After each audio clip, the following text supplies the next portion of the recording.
Yes, ça, je connais M. Sadik en live and direct. Big up, Bliss Design Fame. Je connais. Oh! Ah! Boom. En une phrase, bon, ça peut être une phrase longue, hein, mais en tous les cas, Sadik, c'est un jeune artiste antillais d'origine guadeloupéenne, passionné et amoureux de la musique.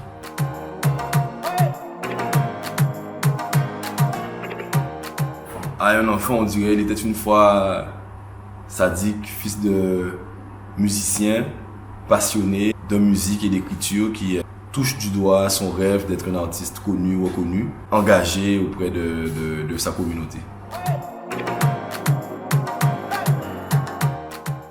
Pour moi, ce qui m'a permis de grandir, ce qui m'a construit en tant qu'artiste, c'est le fait que ma musique soit différente, c'est le fait de toujours rester accroché à mes idées. Au début, c'était compliqué pour moi de pouvoir imposer mes idées, mon style, ma vision.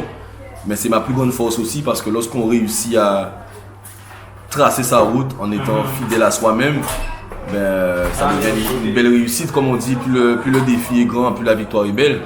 Donc aujourd'hui, c'est ce qui m'a construit, que ce soit en tant qu'artiste et en tant qu'homme, puisque les valeurs que je défends en tant qu'artiste sont les valeurs que je défends aussi en tant qu'homme.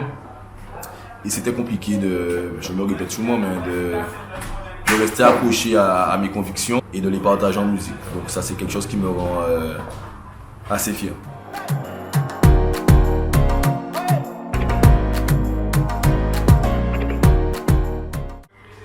Mais régulièrement, les jeunes qui me contactent sur les réseaux sociaux, je leur explique qu'il faut pas vouloir faire de la musique pour être connu.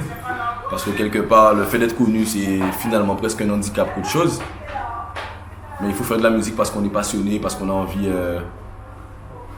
d'être utile à une cause commune, qu'on a envie d'être utile aux gens qui écoutent. La musique, c'est pas uniquement un moyen de gagner de l'argent. C'est aussi, lorsqu'on est artiste, on a une voix qui porte, on est un leader d'opinion. Donc, il faut aussi envisager cet aspect de la musique. Et moi, c'est ce que je donne comme conseil aux jeunes qui viennent me voir. Pour ceux, effectivement, qui font de la musique pour des valeurs, pour des raisons nobles, j'ai envie de dire, je leur dis de rester accrochés à leur rêve, quoi. Il ne faut pas s'arrêter à la première bosse, à la première difficulté. Il faut être passionné, il faut travailler. Les artistes qui sont en place aujourd'hui, ce sont des passionnés, mais ce sont aussi des bosseurs. Et c'est important de garder en tête les valeurs d'abnégation, de travail, de sérieux. La musique, c'est vraiment un travail et comme dans tout travail, si on n'est pas sérieux, ben, on peut pas devenir un grand artiste, comme on peut pas devenir un grand maçon, un grand charpentier, un grand architecte, un grand footballeur.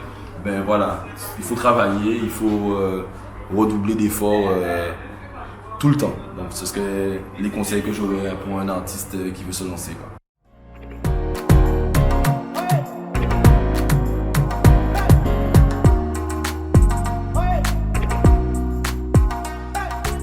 J'accueille chaque compliment avec beaucoup d'attention, beaucoup de joie, puisque quand quelqu'un prend le temps d'écouter une chanson et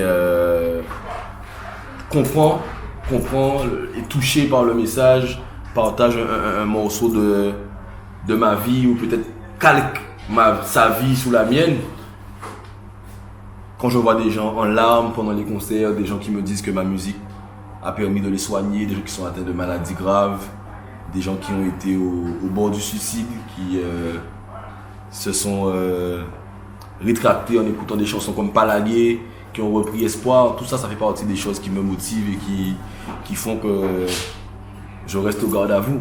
Tu vois, je reçois beaucoup de messages de gens qui sont malades, de gens qui traversent de grandes difficultés, qui me témoignent que ma musique les a sauvés, les a soignés. J'ai des gens qui se sont réveillés de coma, qui m'ont envoyé des grands messages et tout. Et donc c'est tout ça qui me renforce et c'est vraiment des choses qui font plaisir.